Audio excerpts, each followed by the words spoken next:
Sono stati ufficialmente inaugurati il nuovo servizio ai locali dell'unità operativa di oncoematologia all'ospedale di Agrigento, un importante traguardo per il potenziamento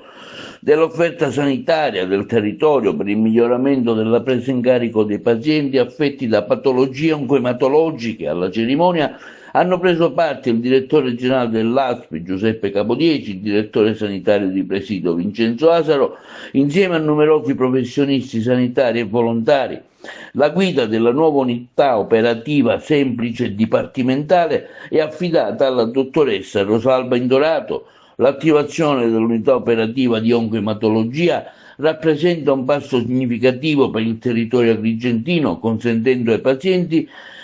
di accedere a cure specialistiche direttamente sul posto, riducendo la necessità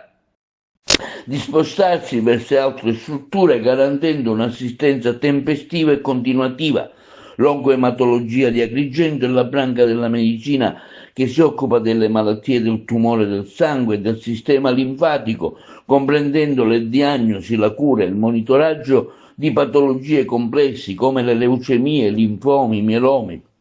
Tra i principali compiti della nuova unità operativa, la presa in carico e la gestione complessiva del paziente e la pianificazione della somministrazione dei trattamenti terapeutici, il monitoraggio clinico, il coordinamento con centri hub per esami diagnostici avanzati, la partecipazione e i percorsi diagnostico-terapeutici integrati, come il supporto informativo assistenziale ai pazienti e ai familiari, anche grazie al servizio di psicologia.